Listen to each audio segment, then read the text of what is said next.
Hello, everybody. On behalf of CAI and the Great IT Professional, we'd like to welcome everyone today to this webcast on your 2022 IT risk forecast. My name is Michael Maludis, and I will be your moderator for today's event.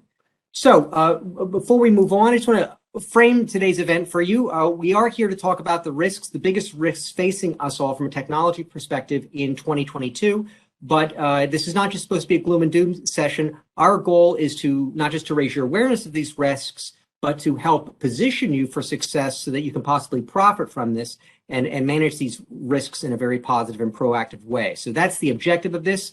We want you to get something positive out of this, and hopefully you'll profit from it and benefit from the knowledge that you get from these experts. So let's start. Before we, in the weeks leading up to this, our guest panelists had provided me a list of what they felt were some of the top risks facing us this year. They included AI failure, cyber risk, talent shortages, technology debt, self-driving vehicle accidents, and project failures, and even an internet meltdown. Probably, we may not get all these topics, but let's just start off one at a time here. I'd like to field the first question to Don Shafer. Don, when we talk about AI failure, what exactly do we mean, and what does this look like? Well, thanks, Michael, and I want to thank the other two presenters and also all the attendees. Thanks for taking the time to sit in on this today. One of my concerns about AI and machine learning is that it seems to become ubiquitous, as people are viewing it as the secret sauce. And I go back to the 1980s. As my children and grandchildren refer to it, the dark ages. And in the 1980s, I was at Los Alamos Labs, and we were using a number of the artificial intelligence machine learning tools at the time. And those tools were basically specialized computers that had been built. Thinking Machines, Texas Instruments built computers specifically for AI use. And because of that, there was a slight barrier to entry. It was a very high cost to get those in. Fast forward to today, if you do a search for machine learning tools online, just Google it, you'll see that there are 20 free tools that'll do machine learning and AI for you and add it into your products. And just because it's become easier to use, the concern that I've got with it is the same concerns I had back in the 1980s. There usually end up being unrealistic expectations that all of a sudden this magical machine learning is going to improve my product. It's going to make my product more useful for people, and it's going to be able to get more eyeballs on the internet.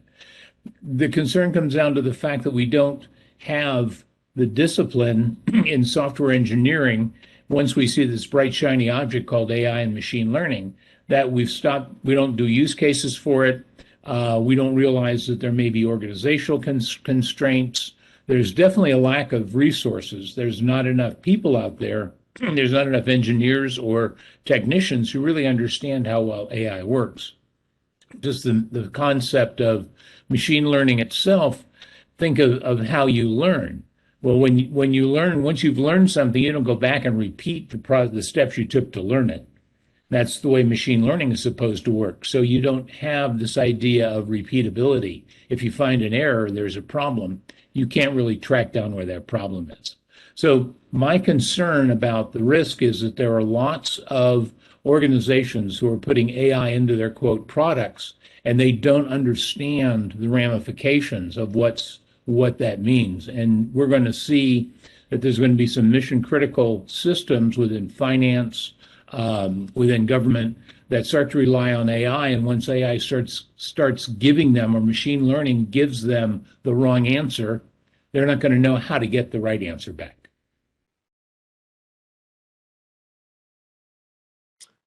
I'd like to go ahead, Bob. I'd like to reinforce some of the things that Don talked about. I think one of the issues is that, will they actually understand that something went wrong? There's a tremendous amount of trust that people put into computers. And in fact, this past week, the University of Georgia published a study on trust in computing, and that people are willing to trust computers more than they trust people. and especially if it's a task that's complex. And what are the areas that you use AI for are tasks that are complex. And so one of the issues that has occurred over the last few years when people are using AI or advanced algorithms for decision making is that it is very hard for the powers that be to admit that their computing algorithm has been wrong.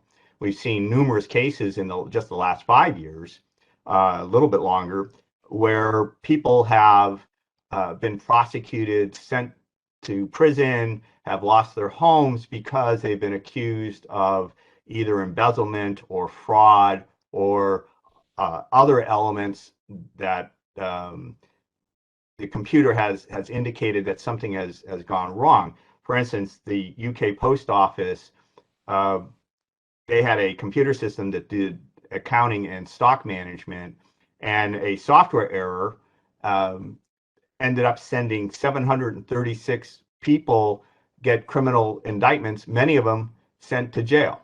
And it's only been in the last year that the post office has actually agreed that there were software errors. And so now they're having to pay amounts of money to make these people whole. But how do you make a person whole if they've gone to prison for a year or two? The same thing happened in Michigan, where 44,000 people were accused of unemployment fraud based on their new algorithmic-driven unemployment system. And in Australia, there were 400,000 people who were accused of taking welfare or social security that they weren't eligible for. So we have examples already, going from small numbers, if you want, 700 to 400,000. And I think Don's right. I think we're going to see more of these coming across. But a big problem is going to be, how do you know that the system is wrong? Mm-hmm.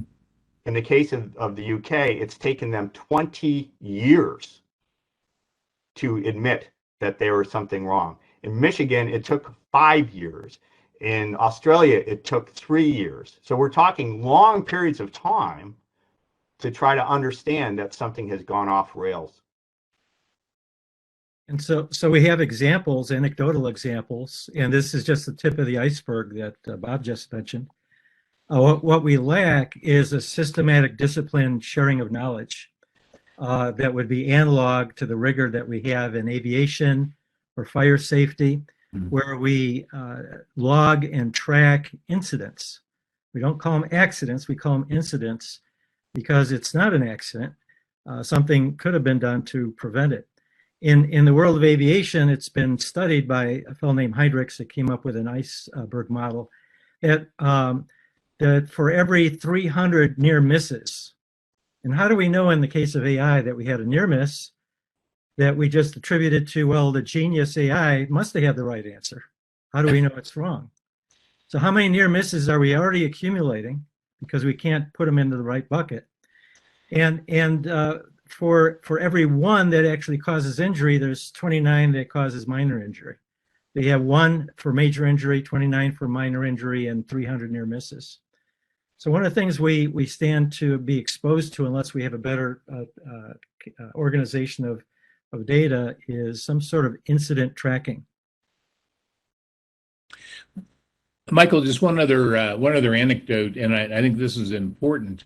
The largest user of AI and machine learning in the world today is China, and it's used mostly for facial recognition, for tracking people, and for getting into your apartment, and for buying things at the store. They are the leader in it. Well, just because they're the leader in it doesn't mean they have little minor incidents. About a year ago, there was a very famous Chinese actress who was on lots of billboards, and her advertising was put on the sides of buses. At the same time, in Beijing, they put forth an anti-jaywalking measure. And what they were doing was they were looking at people, and they would capture who was jaywalking.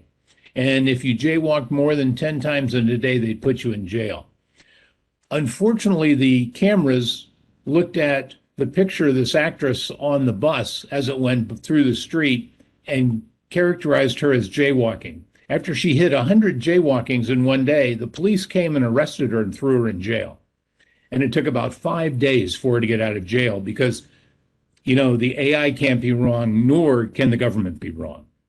So we're seeing more and more of these. And this is kind of a funny little anecdotal one, but I would hate to have been just a face in the crowd that got picked out and got sent up for jaywalking or, something worse. Well, these are very colorful anecdotes. I certainly appreciate them, but I'm going to ask a follow-up question, and it's a two-part question. First of all, isn't there already an element of error and human incompetence that occurs in all of these areas, even without AI? And to what extent are these errors that are being created by AI an acceptable level of risk, or perhaps even representing less errors than what we normally get? And I'm going to lead into the second part of this question because it's perfectly highlighted by the example of self-driving vehicles. We have a colleague that we've done another panel discussion with on self-driving vehicles, and he makes that point all the time, which is that people are going to get very upset about accidents involving self-driving vehicles. But in fact, we tolerate 100 deaths a day across the United States in vehicle accidents, and for some reason it doesn't register on people's consciousness. So I guess there's a two-part question to this. One is that can you put that in perspective for me? And secondly, can you talk a little bit about self-driving accidents and why that you feel that that's a major risk going into 2022 compared to the current level of risk that we tolerate just with regular vehicles? Big question. Sorry. Well, I'll take a first whack at it, Michael. I think the issue is that AI errors can affect much greater numbers of people simultaneously than most human errors can.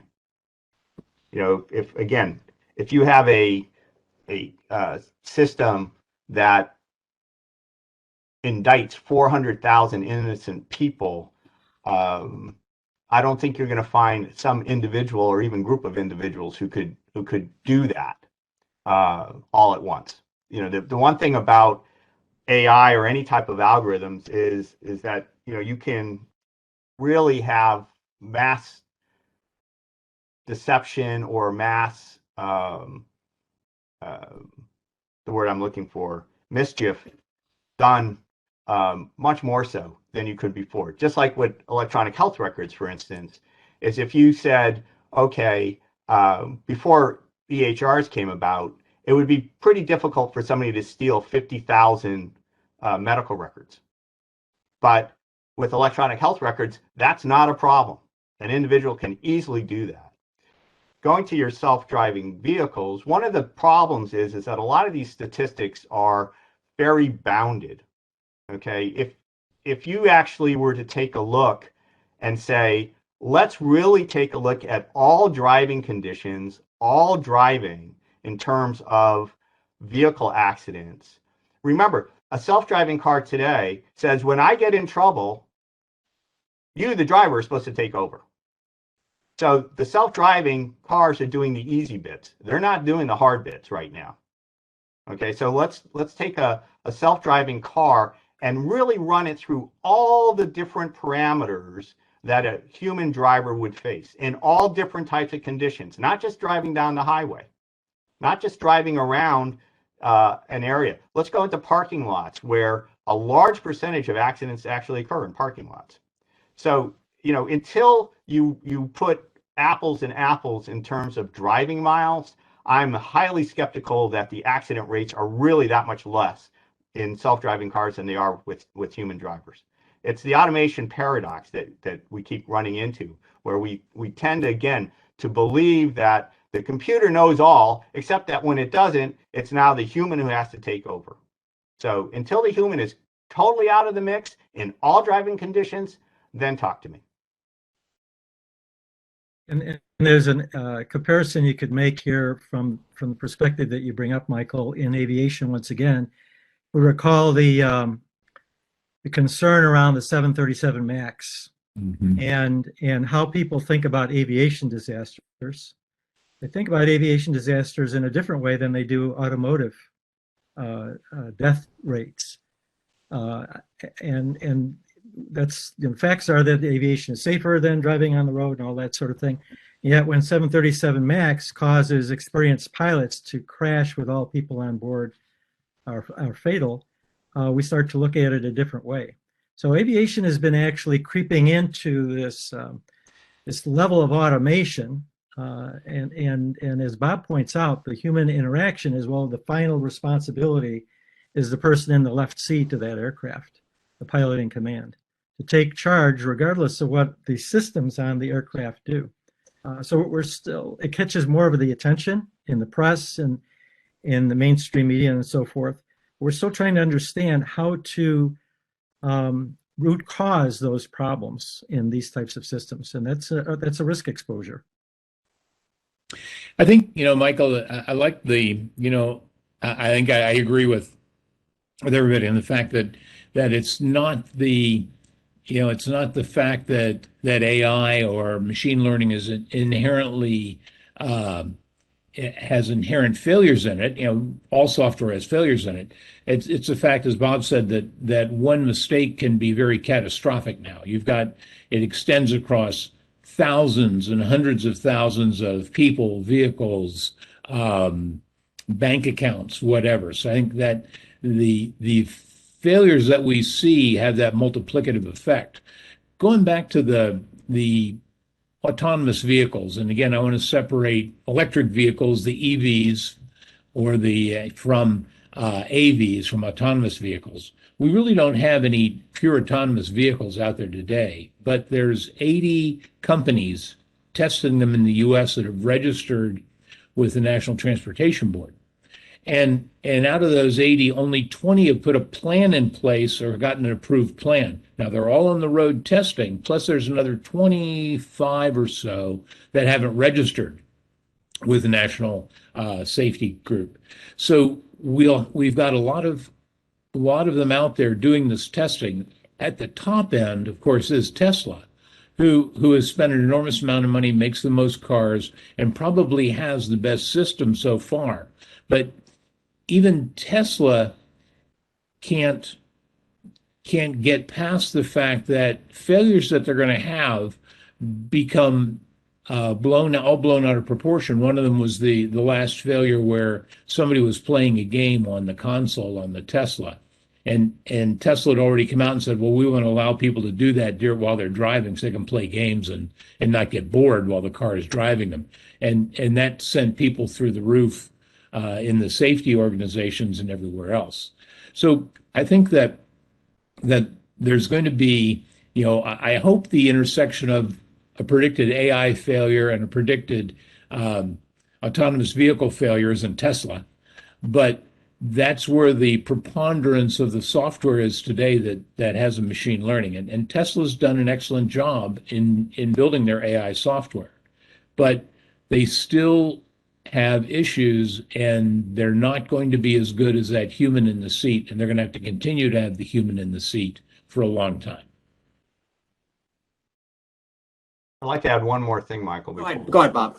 And I think I'd be interested in what Don and Scott have to say too, is who is liable for the failure? Okay, I know a number of years ago, I'm not sure if it's still true, but Tesla basically said, if you're using the self-driving software, you're liable, not us. You've signed up for that liability if it goes wrong.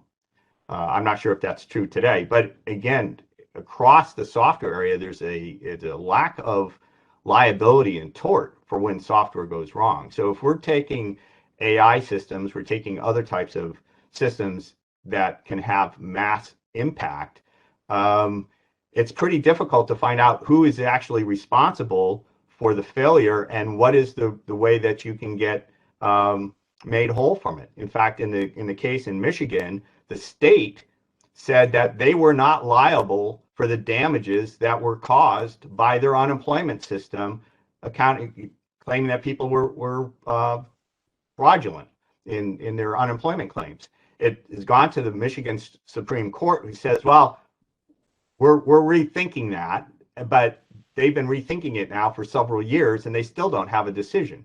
So this other area that we need to talk about is who's going to pay Who's going to make someone whole for these failures? Right now, under the law, if there's a breach, we go into cyber risk. If there's a breach, unless you can prove that that breach caused your identity to be stolen, which is virtually impossible, you don't have a claim.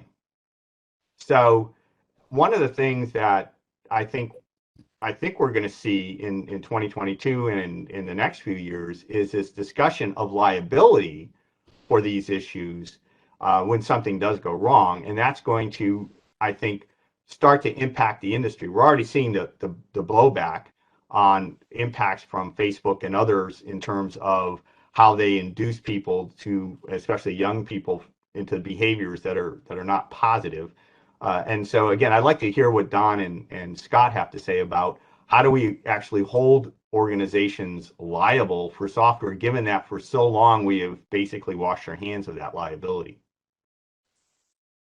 One Go way, ahead, Scott. one way that just briefly that we look at it is the difference between pure risk and speculative risk. So pure risk, you can buy insurance in a kind of a sister area that we're going to move on to pretty soon, I think, is in terms of cyber security and cyber breaches. And PwC did a study saying there's about a $7 billion spend on insurance premiums against cyber risk, which is growing quickly. So there's two questions. Like one that Bob posed is who's liable and who pays? Who's going to be accountable for this? And yet businesses are speculating by creating these technologies that put each and every one of us at a higher degree of exposure to damages. So I think part of it is what can you insure against? The other part of it is what action can you take to avert the risk by better design, for example. Mm-hmm. So I think the insurance issue is one for autonomous vehicles. I just did a quick search, and kind of the bottom line for most insurance is if you're driving the quote self-driving vehicle, then and there's an accident, your insurance will cover it because you were driving it.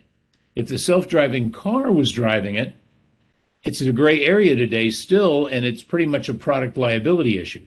So now you've got to worry about how do you handle the product liability, and does the company have product liability insurance irrespective of anything you've signed?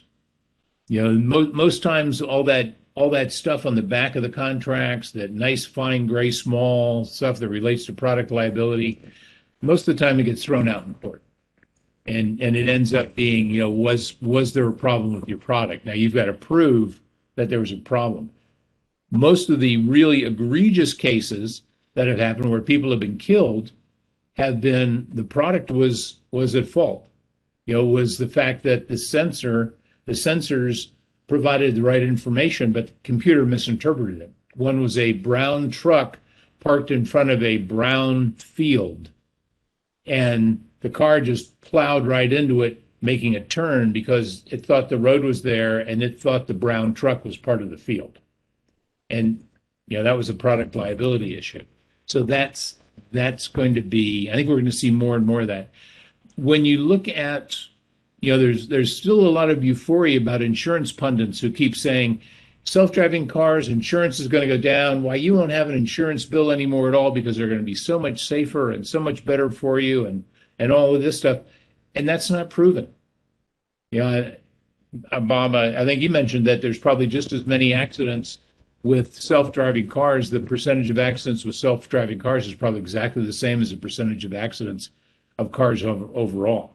So I don't think I think it's going to be a while before we get to that point. Again, my concern is in the product liability issues where you're not going to be able to prove, or you can prove all too well that the software was at fault.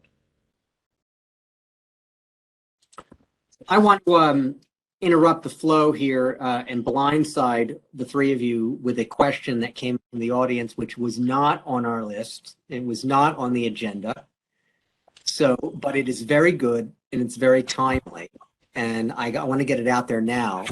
Does anybody have any thoughts about the imminent 5G rollout and its impact on aviation, and perhaps its dangerous impact in other areas, perhaps self-driving cars, perhaps telecom. Not sure if any of the three of you have any thoughts about that, but if you do, we'd like to know. I know I'd like to know. I think we're a day or even just 2 days away from this rollout, and I've been reading articles about the fact that this could end up grounding airplanes all around the world. So I'd like to know what our panel thinks. Who wants to take? I'll start it if you want. I've been looking into this a little bit. The issue, and again, one of the things that you hear is that it's not a problem in Europe. Part of the issue is that the 5G spectrum was divided up in such a way here in the US that the airlines feel that there's not enough buffer between what is used on the aircraft for their sensors versus what has been given to the cell companies. Where in Europe, there was more of a buffer in the spectrum separation. And so the US airlines are worried that there's going to be interference with their landing systems because there's not enough separation. The other issue is that in Europe, they give a minute, there's basically a no-go zone for 5G about a minute outside the airport. Here in the US, I understand it's 20 seconds. And so those two combinations basically have made the US airlines worry that there'll be more interference or more probability of interference with 5G with their landing systems than there would be in Europe. Scott, you're an aviator, so maybe you can talk to this a little bit more. Just my concern, and I'm a private pilot, so I don't have any airline experience. I'm not a professional. I am concerned about safety, and it's the concern that, for example, my associate Jim Stanton actually works on NTSB accident investigations, and he and I are both aviators, and we talk about what concerns us in terms of pilots in the human era and 5G. So my understanding, and Bob, correct me based on your more recent research, it's particularly an influence on altimeter. So how high are you above terrain and obstacles? So in aviation, we're always about what's your plan B, what's your plan C. There's backups, triangulate. What's this telling you? Is another instrument telling you something different?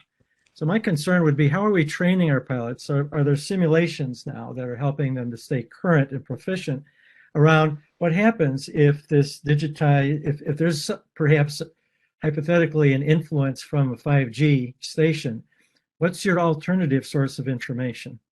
Which is a principle of risk management, I think, is to what extent can we trust this data? How timely is this data?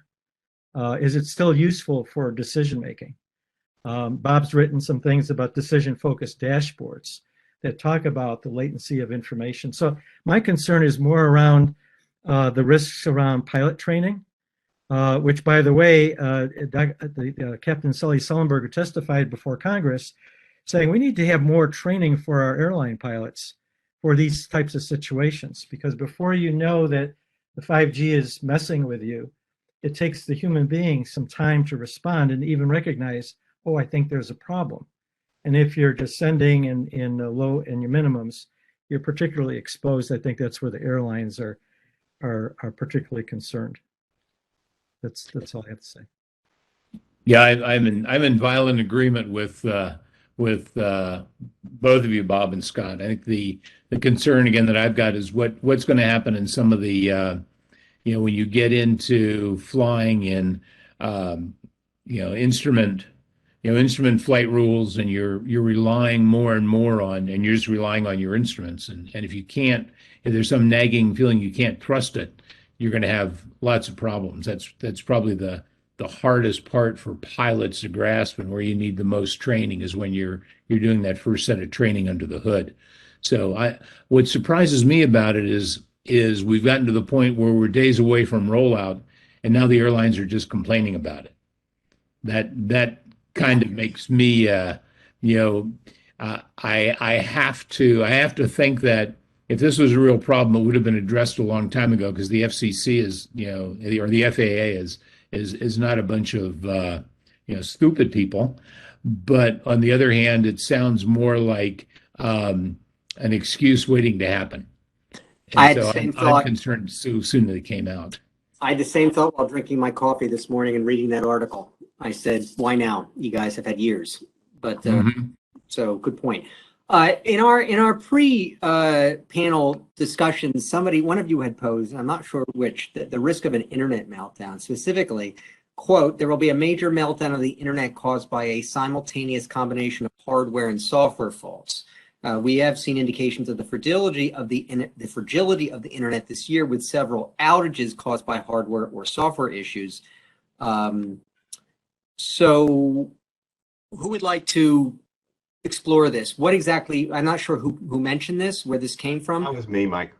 Perhaps you could elaborate and help us understand what you're talking about, Bob. Well, I think, again, we've seen especially in the last year, numerous internet outages, large outages, including cloud outages and others. And if you take a look, and Scott can talk a little bit about this in terms of aircraft accidents, is that you have basically a lot of low probability events that all line up at the same time, which any one of them, if it didn't happen, you wouldn't have your accident or your incident. And so what you're seeing, again, with supply chain issues with hardware, with talent issues, not having sufficient people to help do the support at the data centers and other places, is that I think that it's not beyond comprehension that we will have a cascade of independent failures that all are happening at the same bloody time, and all of a sudden you're going to find out that that's all she wrote. And you throw into the mix as well, again, maybe a bad actor who could exploit this. And again, I would not be surprised at all. This is very similar to what was occurring back in the early 1990s when the FAA was trying to roll out new radars, but they didn't have enough new radars to put at the major centers in the Northeast. And there were many afternoons where there were a lot of near misses as radars started to go offline because of poor maintenance, because of operational issues, thunderstorms, blah, blah, blah. And it was only by kind of the grace of God that there wasn't midair collisions in the Northeast one summer because of just radar systems going out. So what I see and what again, I'm not predicting, but I'm saying I would not be surprised that there will be a simultaneous number of incidents that are going to occur will take out a very large portion of the internet. And it could be something like a cable being cut, being snagged. At the same time, somebody has run a DNS error, while at the same time, there's a power outage at a major Amazon cloud farm. And again, all this happens at one time, and then all of a sudden you start finding out that you don't have any internet for several days, maybe even a week or two. Yeah, this happens in ground-based systems as well as in aircraft that are aloft. We've had control towers that have the ultimate failure is after multiple blunders that line up, as Bob just used some examples. It's called the Swiss cheese model. Now you look at a chunk of cheese, and some of the holes, if you look through it, there's cheese behind it. But eventually you get this hole lined up with that hole, and you can actually see all the way through the cheese, and it leads to a catastrophic failure. So the risk there, I also think, is in terms of what I'm seeing as a growing specialization of talent and expertise. So you might be an expert in cybersecurity and what hackers might do to get in the system. But then there's a separate expertise that's siloed over here in terms of system complexity and so forth. And then what happens when you have massive power failures and so forth? And what's keeping all of that going? Who understands the whole of the problem besides people like Bob and Don that think about these things? And then how much, other than outside of the great IT professional, do we hear about, oh, maybe I should be thinking about it that way as well? So what's the driver there generally, I think, is the increasing size and complexity of information technology, which is the driver of most of the risks that we're talking about today. So, Michael, I think that's and I'm glad you brought that up. And Bob, I remember us talking about that. My take on the massive failure in the next 12 to 18 months of our internet is the fact that people are going to start, for better or worse, moving to Web 3.0. And with Web 3.0 being blockchain based, you're going to find out that all those old blade servers you had doing all that hosting Wikipedia and everything else are just going to go right down the toilet, because all of a sudden you've got to use blockchain to get a token when you get on, so that you now simultaneously are known and can access all of the important websites you need to safely. I think it's, there are some people that are using it, and it's also being used for virtual reality. I know there's startups here in Austin that are pushing for Web 3.0. They've got platforms out that will handle the blockchain issues. But something like that, to me, blockchain is a cross between a scam and malware when you start applying it to the internet the way Web 3.0 is going to do it. And I think that's where we're going to see the enormous collapse of parts of the web, is when they try and implement Web 3.0. Wow, that's pretty strong prediction. This is strong words about blockchain. By the way, just help me understand from a practical perspective, and I'm sure I'm no different than most of the people in our audience, but when you folks are talking about an internet meltdown or an internet collapse, will this manifest itself in a regional or local area, or is it global when it goes down? I mean, I know when you think about an analog to the power grid, you can have power go down in certain regions, but for the most part, the grid remains intact. From an internet perspective, how does this work? If we had a major meltdown or major outage, does it just impact a certain region, or does it become something that sort of metastasizes instantly and becomes a global collapse? I think it goes after the critical organs of the internet. I think you're going to see the DNS servers, a group of DNS servers go down first. So all of a sudden you start losing addressing, and you can't figure out where you are because of some horrendous delays, or because of some flooding of information through the servers who are trying to resolve addresses. I think it's going to be a problem. It's going to be localized, but it's going to be localized around a DNS server trying to resolve a large group of addresses. That's my prediction. Bob, Scott? I don't disagree with that, Don, but I think what's interesting is that I haven't seen really any scenarios that talk about worst cases that people have actually. I think if most people think that the internet is so resilient that very large scale failures can't happen, I'm not sure that that's really true. I think, again, a certain set of conditions can exist. For instance, you have your DNS failures. At the same time, in the background, you have hardware failures or power failures. And now you're trying to get back up in two areas. Like, for instance, AWS, Amazon tells you that if you have something in, say, the Northeast center, that you better have backups on the West Coast as well.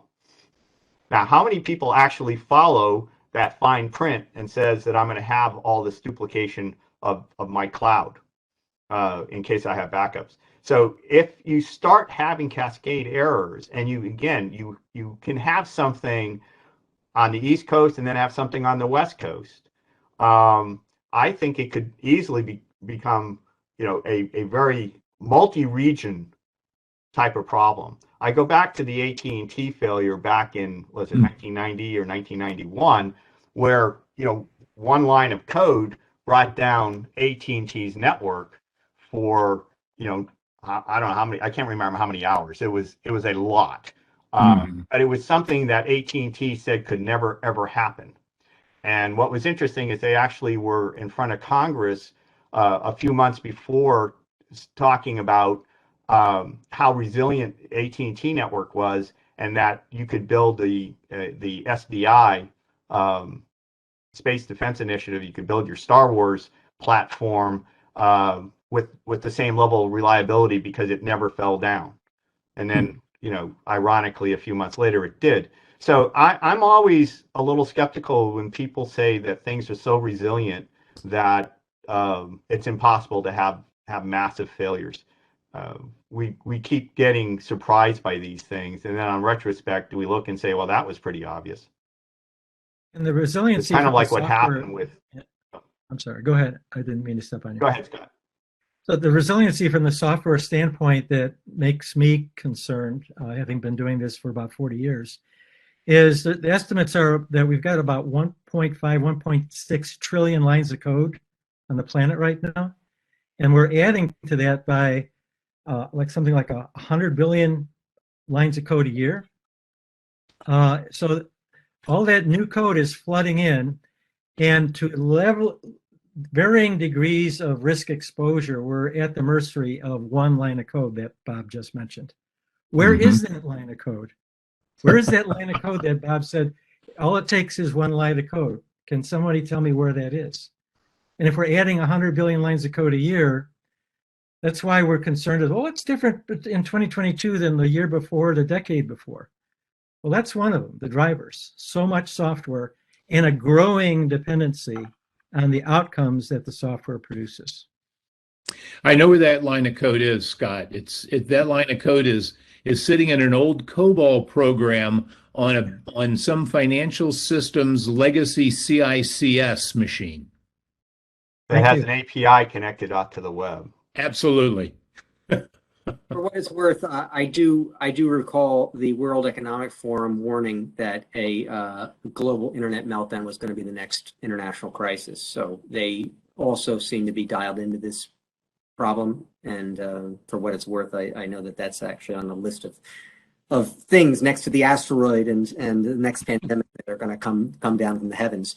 I want to move to a related topic, which is cyber risk. In our pre-panel discussions, one of you had said there will be a major infrastructure cybersecurity event on a scale larger than solar winds. This could include an internet meltdown, perhaps, but it could be obviously, that doesn't preclude that. It could be part or whole of that. So could you explain what you meant by this and why you feel that that we're looking at an event that's larger than solar winds? What's contributing to that risk going into 2022? Yeah, Michael, I'm the one who said that, and it's already happened.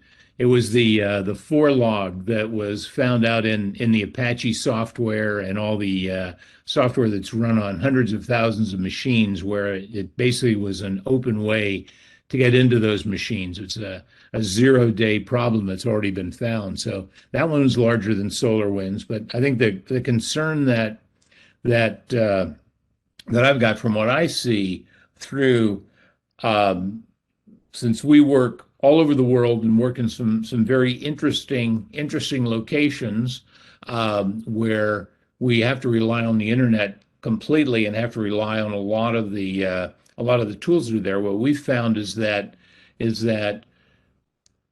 things like the Android operating system are incredibly easy to hack, and they're also incredibly easy to put malware on board.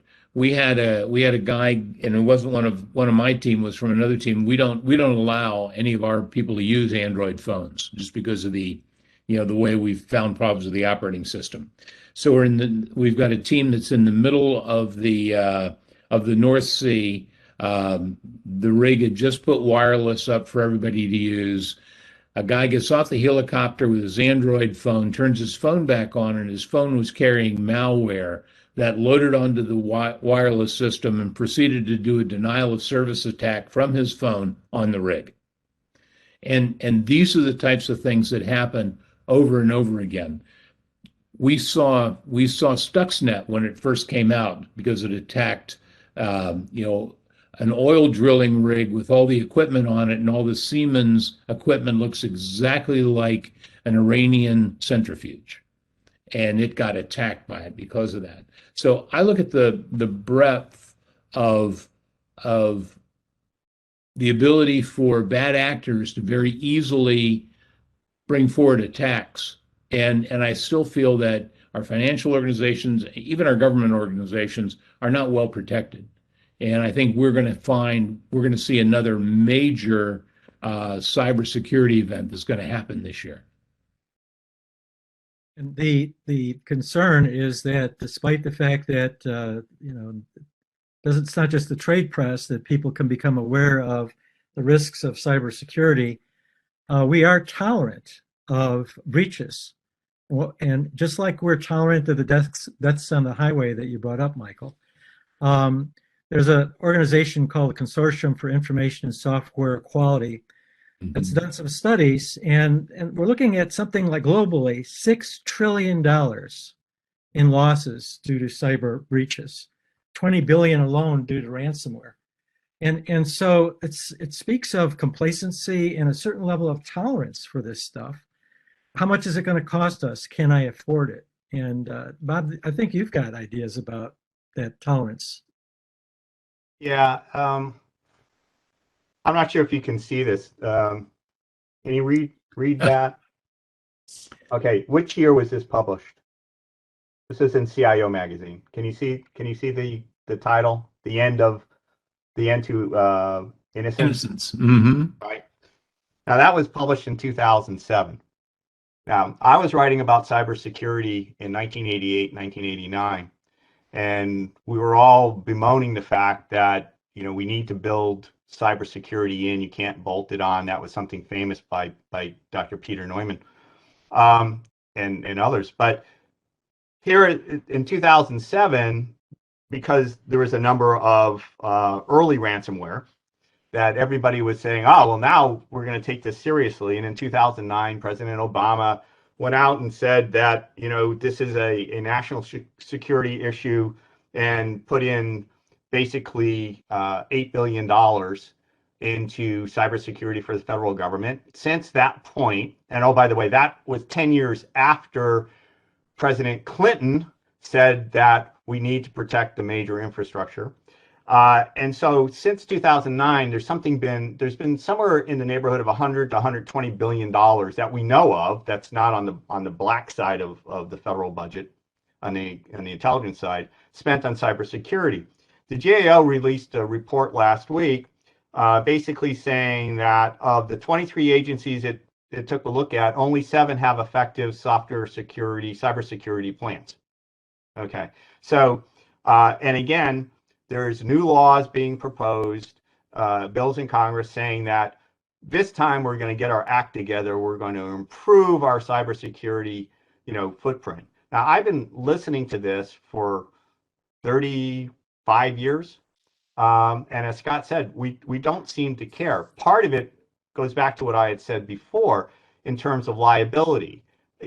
Just laws themselves in terms of, can you actually prove that that your lost identity was caused by a cyber breach is virtually impossible. So you can't go after the people who had your data breached. So you can't go after your bank. You can't go after the insurance company. Insurance cybersecurity, again, one of the problems with the insurance is that you better read the fine print, because again, the issue comes down to how well are your practices.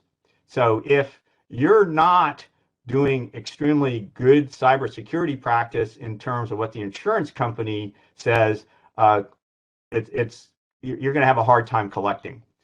So part of it just seems to be that, and again, I don't know what the mindset is other than that it's expensive to do. It is hard to do cybersecurity well. It is, again, easier in terms of building it in, but it's very hard to get money to build cybersecurity in. To give you another example, just recently, here in the Washington, D.C. area, there was a news report on the amount of money that was being sent out to the schools, the high schools and elementary schools, secondary schools, in terms of buying new cyber equipment because of the pandemic, right, with all the online training and everything else. So the FCC sent $3 billion in funds to the schools for IT improvement. They only got requests for $23 million to improve cybersecurity at the schools. Yet schools are imminently hackable. They know it's hackable, but they don't want to spend the money. And even when the feds are willing to give them the money, they can't, they don't want it, or they're not asking for it. And it goes back to another thing that Scott pointed out earlier, is the talent. Okay, you know, Right. if you're trying to secure these systems, and it's hard enough to find people to actually support them, like our local high school here in Virginia, where in the county I live in, there's only a handful of IT specialists, and they're spending most of their time trying to do the multimedia, trying to make sure Zoom works for the teachers. So if you're saying, give me somebody who really knows something about cybersecurity, you're going to be hard pressed to find it, other than in some of the larger school districts who can hire and spend the money to get those types of specialists. So it's again, we're so far behind the curve that again, it's almost, Don's predictions almost shooting fish in a barrel, you know, saying that there's going to be another major breach. You know, I'd be really surprised if we could go, you know, a month without having some massive breach someplace. Well, you mentioned talent mismatches, and that gets to one of our other topics. And I guess I'll just put it bluntly: is there actually a talent shortage? Are there mismatches? I know that, Bob, many years ago you wrote an article where you were sort of disproving this and kind of this premise, and that there was a myth that there actually might. I think you might have, correct me if I'm wrong, but I think the premise of your article was that there was a glut, in fact, of talent. So what is the truth about this right now? What's the current state of talent shortage, talent mismatch, surpluses? Where do we stand? What's the root cause, and how do we get out of it? Well, since you gave it to me, the issue is not so much that we have to be careful about what we're talking about in terms of talent shortages. There's always been talent shortages of one sort or another, and in fact, we want to have talent shortages, otherwise our economy isn't growing, right? If we're not doing new things that require new people, then the economy doesn't go anywhere. However, in general, there hasn't really ever been a talent shortage in the large. Now, there are particular mismatches. You know, for instance, we know that we need more cyber specialists.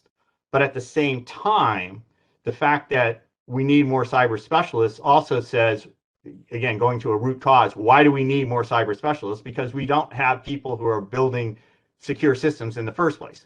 You know, our shortage of cyber specialists would be a lot less if we had a lot more secure systems. Okay, that's one of the things. The other thing is that corporations like to come out and say that, you know, we're going to get into the latest AI, blockchain, data analytics, pick your poison, and all of a sudden there's this massive shortage of talent. Well, you know, first of all, most corporations couldn't find their way out of a paper bag in terms of data analytics or AI or anything else. There's a shortage of companies who could actually make use of these things well. So their shortage of talent is more of shortage in strategic management and understanding what they can do. I like, just as a side note, I'm always interested in companies who say they have a massive talent shortage, and I'd really like them to be much more public about it so I can avoid them like the plague. Because if they have a massive talent shortage, they probably have systems and products that don't work very well. So please keep telling me you have shortages so I don't have to buy your crappy products, because obviously you don't have people who know how to build them.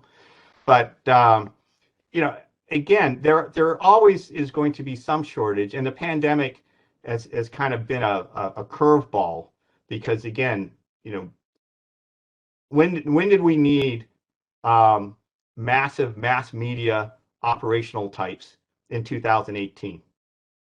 We didn't. There wasn't a massive call for that. Now, with the pandemic and everything going offline, yeah, there's shortages of people who can manage all that extremely well. That's a change in circumstance.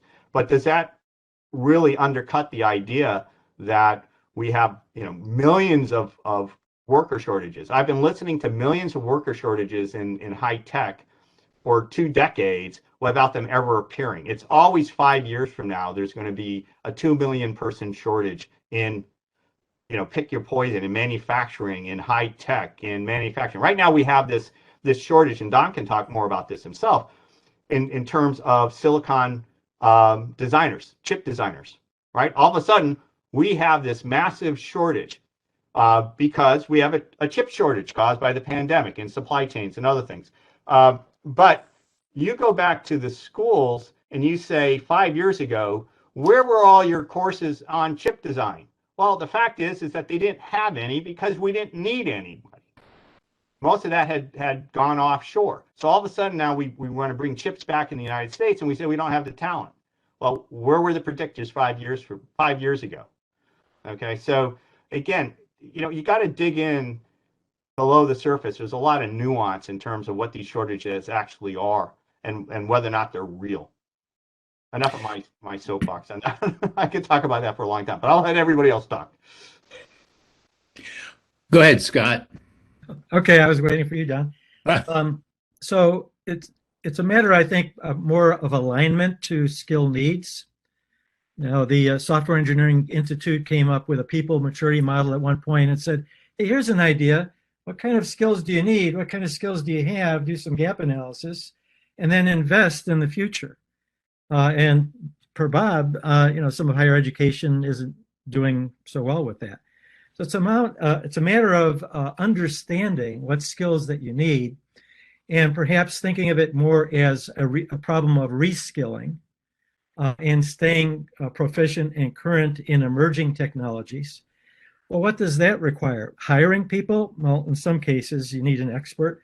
But in most cases, it seems to be that I'm seeing, I don't have any numbers for this, but there seems to be a downturn in, if not the dollar spend on reskilling and upskilling folks in existing organizations. It's more a matter of time. There's a paucity of time spent. No, we love to be able to send them through training. We're just too busy right now. Got to get this done. What's happening with our technical debt and so forth? So some of them are doing quite well in terms of profits, but their spend in terms of time and money on upskilling and reskilling seems to have diminished, which is leaving us exposed to our practitioners as competent as perhaps they would like to be. I agree with all of those. My concern was that not that we have all these open jobs, but the tech talent we have is going to be at a premium, because my personal feeling, and it's my personal bias, is that I worked a lot with both the University of Texas at Austin and the Cockrell School of Engineering, and with Texas State in setting up their engineering and software engineering programs. And so I spent several years not only getting the teaching, but also working with industry on what was needed. And what we did in the engineering school, which ComSci is in the math and liberal arts part of the university, engineering is where the hard work gets done. So what we did was we made sure that there was a basic set of skills that everybody who came out of engineering had as concerning software. Everybody had to learn C. Everybody actually learned assembly language, and they had to build a hardware simulator. Very simple, but they did that as freshmen, so that they knew when they finally decided, I'm going to go to civil engineering, petroleum engineering, computer engineering, software engineering, aerospace engineering, or biotech, they had a grounding in how hardware and software worked, which was really important at that point. So that my concern is that people coming out of undergraduate degrees don't have any subject matter expertise. That's always been my argument about computer science. And one of the physicists I worked with quite a bit at Los Alamos, who said, if you got to call it a science, political science, food science, computer science, if you got to call it a science, it's not a science. And my feeling is that computer science graduates aren't getting the subject matter expertise they need. except in some specific cases. And that's the concern that I've got, is the grounding. I think there's more than enough people out there today. 20 years ago it was Java. Today it's Python. Everybody can code in Python. They all have their certificates. That's great. They don't know why they're writing the code, but they can write code for us. And that's my concern. I think If any of you, I'm going to interrupt for a second. Just do you know of any companies that really do this well in terms of the vertical kind of integration of education? From the time that people are hired to the time that they retire, like that whole taking on that responsibility for making sure people have the skills that they need. Is there any exemplars out there that you're familiar with? Mhm. I know back in the old days, for instance, our CEO used to say when he was at IBM, he said they invested an enormous amount of money in training. And I said, well, how much training did you get? When did it stop? And he said, it never ended. It was continuous. Is there anybody that does that nowadays? And is that where we need to get in terms of changing corporate culture? I'm sure Don or Bob have a better answer to that. But the way I've been seeing it is, it's not so much an iconic company, because a company seems to be ephemeral in its performance. And IBM has been there and back and again. So my personal experience has been it follows an executive. So an executive will come in, highly values what we're talking about, and will make it happen. They'll find the budget, they'll cost justify it, and then when that executive moves on, it vanishes in their wake, and then reappears wherever they land. And that may be very anecdotal on my part, but where that executive places that high value and drives it, I've seen the consequence of that is a significant bump in terms of productivity and improved quality of deliverables. Yeah, I think that, in one of the areas that I talked about before, I've been very impressed by Google here in Austin. When I look at companies who are training for their future, my grandson started out at 11 years old going to coding camp that Google sponsored here in Austin, Texas. And now he's 13 and he's gone, for almost 3 years. And he's given presentations at Google when he was 12 years old about how to use their tools to build games and what a stack was, which was very surprising, and I thought that was just fantastic. But Google is laying it out. They're starting in the grade schools, elementary schools, by giving students a chance to understand coding and how that works. And they're training forever when they're technical people, because there's always a new set of skills that they're going to need. And I think it's companies like Google. I'm not so sure about Facebook. Charles Schwab does the same thing. USAA does the same thing. They've taken their technology groups and have made sure that they are constantly being skilled just in time for the tools they're going to be buying and what they're going to be doing within their organization. So training becomes part of their strategic planning. We have some I think that's probably more generally the exception than the rule. I think that what you find is that there has been a massive shift since, Don, when our beards weren't white. Where when I worked at the research lab in the Navy, in the Naval Underwater Systems Center, is that you weren't considered an engineer until you had 5 years of training. Mm-hmm.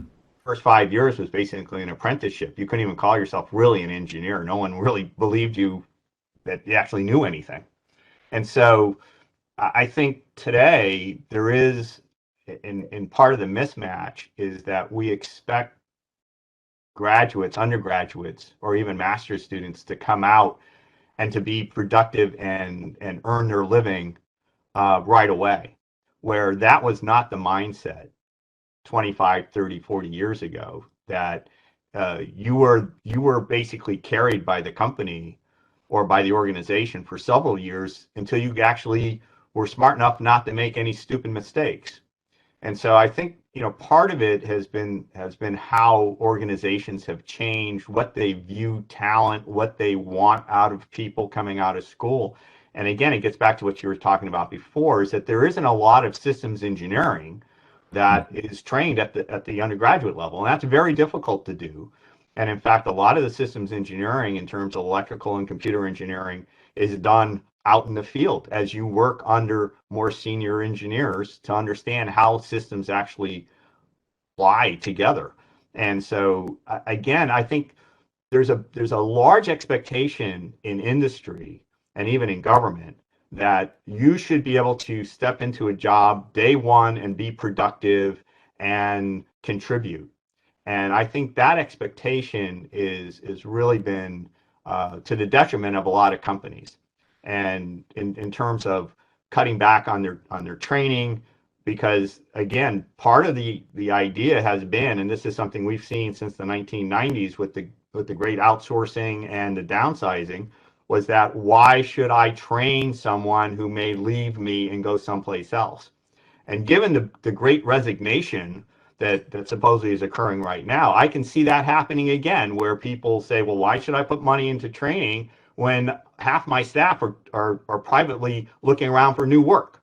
So it's going to be interesting to see what happens over the next year.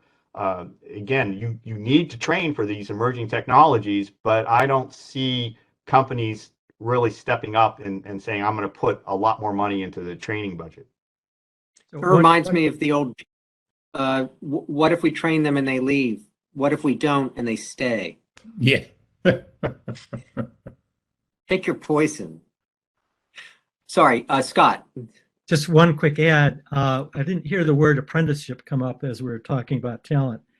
And obviously, for many of us, it's more popular in other parts of the world than it is in the US. My associate, Girish Seshagiri, has really worked a long time piloting this with a partnership between academia, business, and government around reskilling and providing proficient talent to companies where initially, in order to pilot it, guaranteeing the outcome, meaning if it doesn't work out, we'll cover their salaries. And the idea is to give them the skills that they need for that particular company. What we found is it's not really getting a lot of traction here. Usually academia embraces it. Governments often are skeptical because in Chicago we say we don't want nobody that nobody sent. And so it's like if there's nothing in it for the politician, then that leg of the stool kind of falls away. But Girish's work with Caterpillar and Illinois State University demonstrated some very high productivity numbers of people being reskilled in relatively short periods of time, like 2 years, and where they were actually solving business problems for big companies like Caterpillar.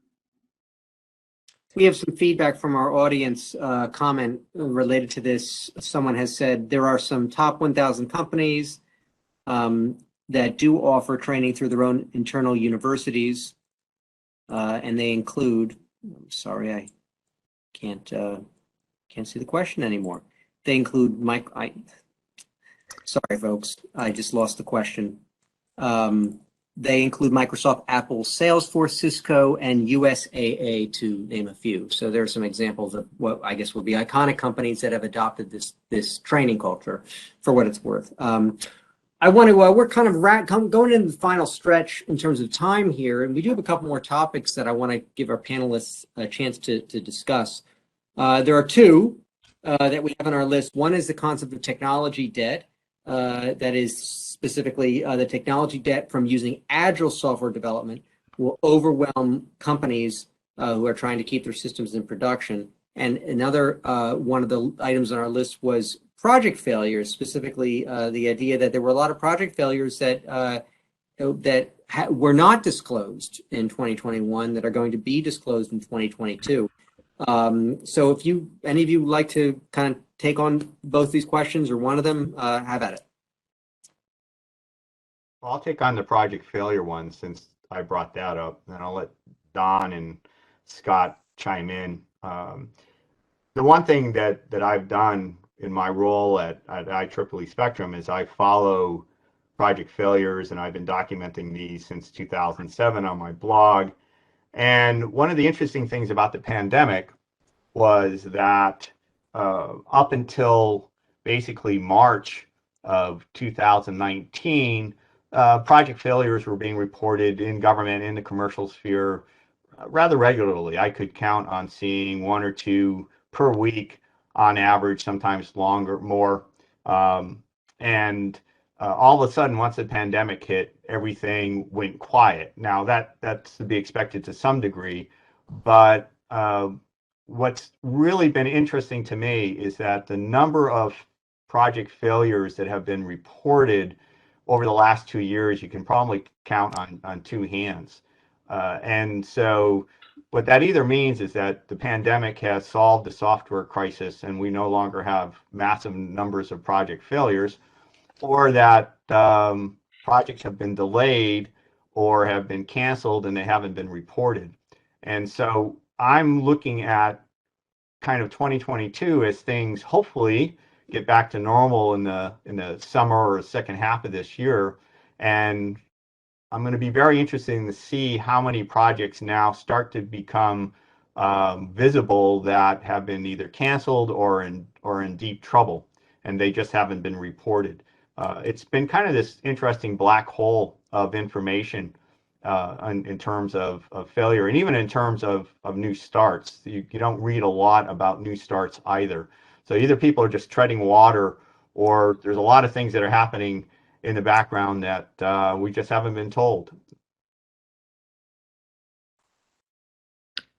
So let me take a hack at that. The first one, when I look at technical debt and technical debt, basically we've always had it with us.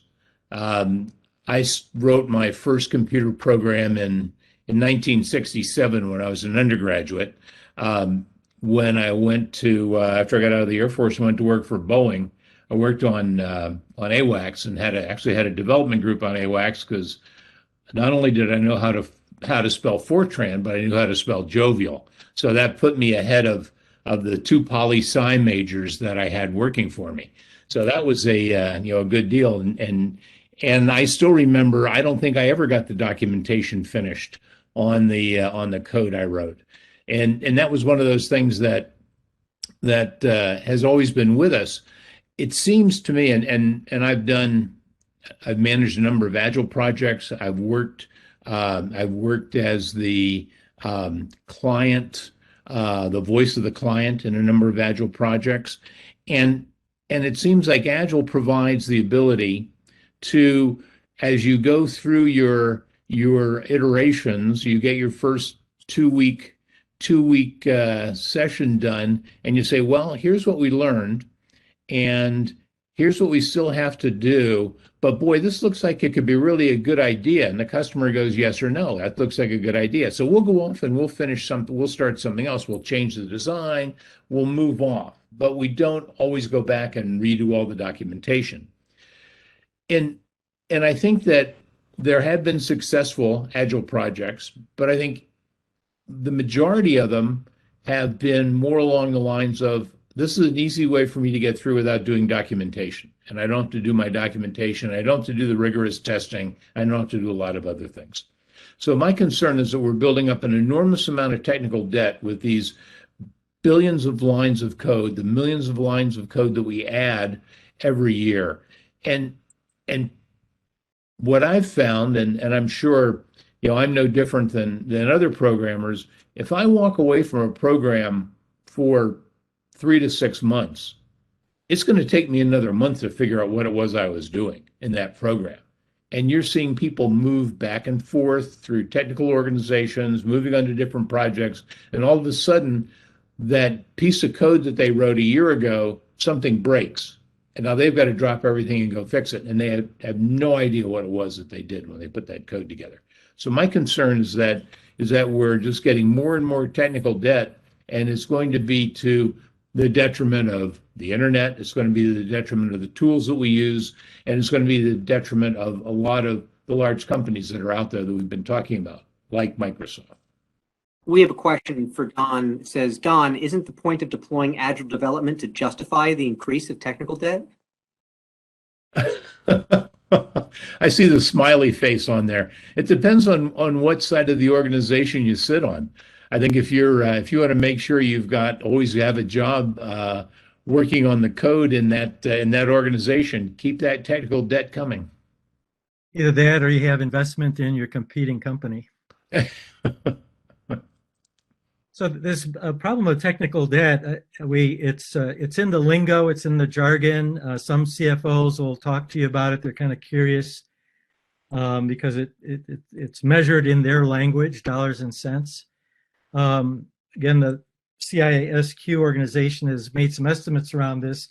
Technical debt is estimated to be about $1.3, $1.4 trillion in the US. Here's what scares me even more than that. It's growing by 14%, right? So if we're adding about 7% to our lines of code across the planet every year, but technical debt is growing at twice that rate, we should be concerned because once it manifests itself, technical debt, if you can keep it swept underneath the rug and you can move along to the next company where you won't be blamed for it, I guess you're okay. But the cost of poor software quality, we've actually realized the cost is over $2 trillion just in the US. And so I'm not sure what the math is for what portion of our economy that is. It's a big problem. And taking the agile comment seriously, what we're seeing is a confusion between software development lifecycle and project management lifecycle. So as people are moving quite rightly towards Scrum, for example, in order to get their projects done more efficiently, more effectively, by the way, it's supposed to be at the compromise of quality. Indeed, the practices around architecture, the rigor of architecture, and testing practices, and just tracking how are we doing, do we even know? We don't know. We're becoming more and more ignorant, which is kind of comforting for a while until it hits you in the face as a cost that you have accountability for. One of the things that I kind of take issue with the term technical debt. I prefer the term mission debt because it's really the business. What is it, or the organization's mission? What is it that you're not accomplishing that you should be accomplishing, or that you hope to accomplish, not only today but into the future? And as one of the founders of lean development back in 1993. And so some of this you can probably blame on me, is that the fact that what you should be looking at is how software development, whether or not I don't care what approach you use, supports the business, supports the organization, and what is it you're trying to accomplish. There's a lot of things that people try, either in lean or in agile or in rapid prototype. Pick your poison over the decades that they shouldn't be doing, that there are other ways of doing it, or you shouldn't have done it at all because it's not going to further the mission at all of the organization. One of the things we haven't talked about is project failures in agile, which again, if you look in the literature, goes anywhere from 8% to 80% or higher. So what about that mission debt that you have? So again, we have to remember that all technology is about managing risk. Okay, that is one of the whole reasons why you have a technology. Stone axes, which one of the first technologies to exist, was there to try to make sure that you could survive in your environment. IT has been called almost the universal tool. It is the best way to manage risk, yet we don't approach it in that mode. We're actually pretty cavalier about what we do with IT and how it supports the business. And so one of the things I'd like to think about, I think the theme that we've had over the last hour and a half or so has been that you need to understand what it is that you're trying to do, why you're trying to do it, how you can make things better by avoiding things that we know don't work very well. I wrote a paper a few years ago that talked about we don't really fail, we blunder. right? And the difference is that if we take on a project and we don't do the things that we know will help us succeed and it goes south, that's a blunder. If we've actually trying to push what we want to try to do and we're trying new techniques and we're experimenting and it doesn't work, well, that's more of a true failure. And I think that for most of the things we do in the field, and again, this is kind of a maybe me being just a cranky old person being in the business for 50 years plus, like Don, is that we really do blunder a hell of a lot. And that, you know, if we actually made use of experience and tried to get better, we would get better. If we did what the NTSB does in terms of after accidents for airlines, they don't do the accident reports to cast blame. It's to make sure that you don't do that again, that you try to avoid failure. We're not very good at learning what works and what doesn't work. We really are kind of like a cat who follows that little feather, looking at the nice little shiny thing. Let's go follow that versus, you know, what is it we're really trying to do? That's just me being a cranky old guy. Well, I think we'd be hard pressed to find a better closing statement than that. So I don't know. I think we might want to, since we're rapidly approaching the end of this, I think we might want to wrap it up with that. I mean, I certainly love having the three of you come. We could talk all afternoon about these things. Perhaps we should get together again and talk about supply chain breakdowns, semiconductor shortages, asteroids, solar flares, human population collapse. The list of risks goes on and on. We could spend all day talking about this stuff.